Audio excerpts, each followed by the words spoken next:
আরে আরে ফাহিম, কতদিন পরে দেখা তোর সাথে আমার। হা করে তাকায় আছিস কেন? আমি রুশো রুশো, কি ব্যাপার? আমি সেই কখন থেকে বগর বগর করতেছি, তুই কোনো কথাই কইতেছিস না। এক্সকিউজ মি স্যার, আমি ওর ওয়াইফ। নাম হচ্ছে রুশো, আমি ফাহিমের ইউনিভার্সিটির বন্ধু। এতদিন পরে দেখা হয়েছে ওর সাথে আমার।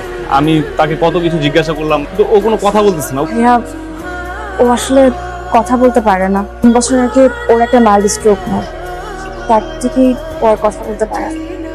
তোমার কত করে বললাম যে একটা ফ্ল্যাট কেনার ব্যবস্থা করো, তুমি দরকার হলে আমাদের বড় জনের কাছ থেকে হেল্প নাও। তার কাছে অগ্রগতি চান আব্বা, ও তো কানেই শুনে না। শুনলো না কেন? ওর তো মুখে সমস্যা, কানে তো কোনো সমস্যা নেই। ও যদি কানেই শুনতো তাহলে আপনার একই কথা বারবার রিপিট করতে হতো না। কে বলছে আপনাকে একই কথা রিপিট করতে? আমাদের কপালে বাড়ি গাড়ি থাকলে হবে, না হলে নাই। এগুলো নিয়ে আমাদের কোনো আফসোসও নাই। আমরা তো আর অসাধুভাবে কোনো ধন সম্পদের মালিক হতে চাই না। শালিকা কি চানাচি করলে খোঁচাটা আমারে দিলেন নাকি? ফাহিম, চলো, এই বাসা থেকে আমরা যত তাড়াতাড়ি যেতে পারবো ততই আমাদের জন্য মঙ্গল। কোনো একদিন আমি ভেবেছিলাম ভালোবাসা হয়তো শর্তে বাঁধা, কিন্তু আজ তুমি প্রমাণ করেছো। সালামত ভাই, কতক্ষণ ধরে ফোনটা বাজতেছে, ধরেন না কেন? ফোনটা যদি এখন ধরি, আজকে আর অফিসের কাজ করা লাগবে না। বারবার ফোন দিচ্ছ কেন? এই এই মুখ সামলায় কথা বলবা, বাড়াবাড়ি হয়ে যাচ্ছে কিন্তু।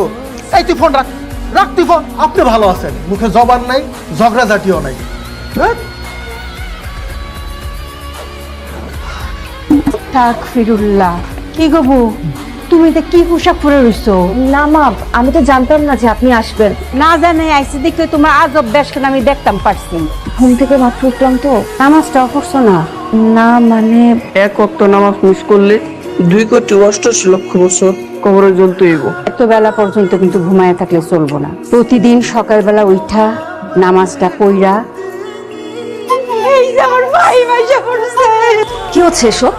তোমার মা তোমার বাসায় আসবে, খাবে, থাকবে, সেটাতে তো আমার কোনো সমস্যা নাই। কিন্তু উনি যে না বুঝে না দেখুন তো পাল্টা কমেন্ট করে, এটার সলিউশন কি? মামি, নানি আপনারা ডাকে।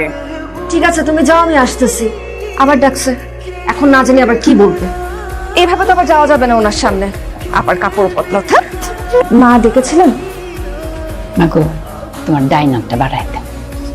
এটা আপনি কি করতেছেন?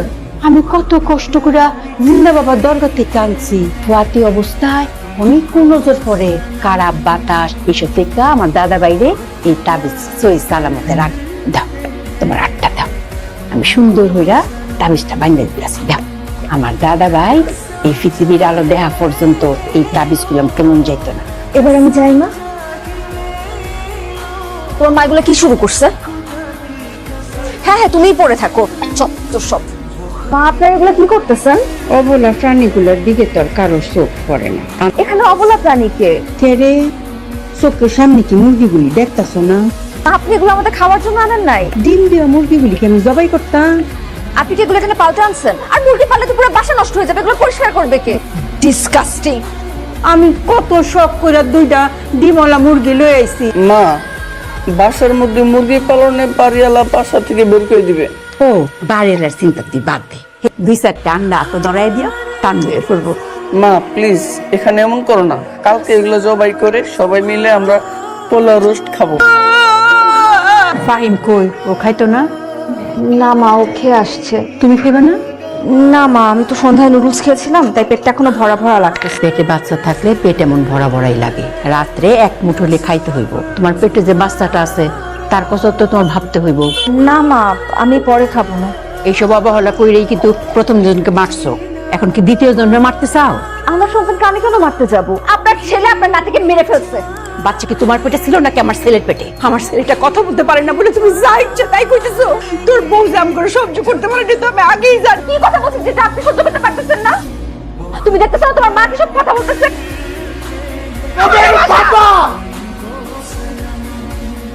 তুমি এতদিন ধরে আমাদের এভাবে ধোকা দিলে কেন? জীবনে সুখে থাকার জন্য।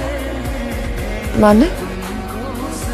দেখো ফাহিম, প্রতিটা বাবা মাই চায় তার সন্তান সুখে থাকে। এভাবে ভাড়া বাসায় আর কতদিন কাটাবে? ফ্ল্যাট কেনার কথা কিছু ভাবছো? আমি যে স্যালারি পাই সেই স্যালারি দিয়ে ঢাকা শহরে মানে ফ্ল্যাট কেনা ইটস ভেরি টাফ আমার কাছে। বড় যাও, এই বয়সেই ঢাকা শহরে 2-2টা ফ্ল্যাট কেনা আসলে দুলাভাই যেভাবে বাড়ি গাড়ি করছে আমি সেভাবে বাড়ি গাড়ি করতে চাই না। কিভাবে বাড়ি করছি মানে কি বুঝাইতে চাও তুমি? যেটা সত্য আমি সেটা বলতে চাই, এবং এই সত্যটা সবাই জানি আমি। তুমি কি দুদকের ম্যাজিস্ট্রেট হয়ে গেছো? এটা গভর্নমেন্ট অফিসে চাকরি করে সামান্য ক্লার্ক কিভাবে ঢাকা শহরে 2টা ফ্ল্যাটের মালিক হতে পারে? I stupid idiot nonsense. আপনি উত্তেজিত হচ্ছেন কেন? উত্তেজিত কি দেখছিস তুই? ফকিনের বাচ্চাটাকে আমার চোখের সামনে এই ফকিন্নি কারে বলতেছেন? তোকে বলছি আর তোমাকে কে বলছিল ওদের সাথে এত কথা বলতে? ওরা আমাকে একের পর এক কথা শোনাই যাচ্ছে আর আমি চুপ করে থাকবো, কিছুই বলবো না। জানি আর কথা বাড়াইতে চাই না, কথা বাড়াইলেই বাড়বে। আজকে যা বলা তুমি বলো, আমি শুনবো, বলো। তুমি কি বারবার আমাকে এভাবে কখন করে বললাম রাখবা? মারবো? এই না, না, তুমি কথা আমি বলো না কখন আমাকে। মারবো? তুমি না আমার কথা সামনে বলছো, থেকে হ্যাঁ? সরো। গার্জটাকে দেখাবো।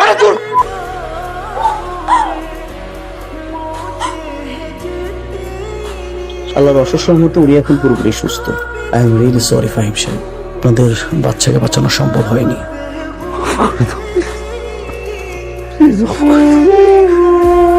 বাবা কোথায় নিয়ে যাচ্ছেন অর্পাকে? ছাড়ো তুমি। খুব মায়া লাগে এখন ওয়াইফের জন্য না? যখন ভোরে মারছো তখন মনে ছিল না? আমার মেয়েকে আমি নিয়ে যাচ্ছি। তোর মতো অমানুষের কাছে আমার মেয়ে আমি দিব না।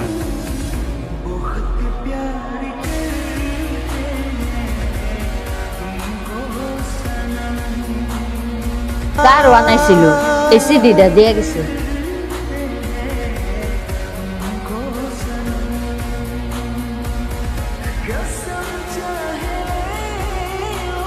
আল্লাহর অশেষ রহমতে উনি এখন বিপদমুক্ত।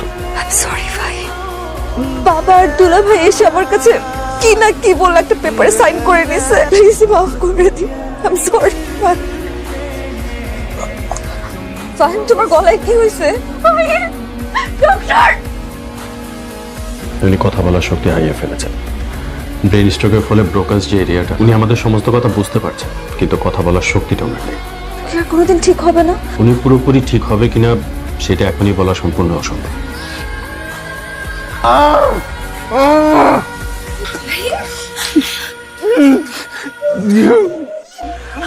ফাহিম, আমার কথা শোনো। ফাহিম, তুমি কোনো কথা না বলো তো আমি বুঝতে পারি, তাই না?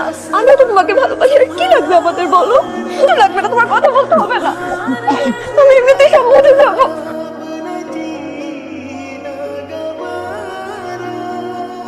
আমি অর্পা হ্যাপি অ্যানিভার্সারি। 1 বছর পার হয়ে গেল, গত 1 বছরে এমন কোন সিঙ্গেল মোমেন্ট আসে নাই যেখানে অর্পার সাথে আমার ঝগড়া হয়েছে। অন্তত আমার সাথে বিষয়টা শেয়ার করতে পারতে। তুমি জানো, আবার যেদিন আমার কণ্ঠস্বর ফেরত পেলাম, আমি সবার আগে তোমার কাছে ছুটে গেছি তোমাকে বলার জন্য যে আমি আবার কথা বলতে পারতেছি। তোমাকে দেখার পর আমার মনে হলো যে আমি যদি আবার কোনো ভুল করে বসে কথার মাধ্যমে তোমাকে কষ্ট দিয়ে ফেলি, তাই আমি তোমাকে কিছু বলতে পারিনি। এই কারণে নিজের কণ্ঠস্বরকে স্তব্ধ করে রাখছি।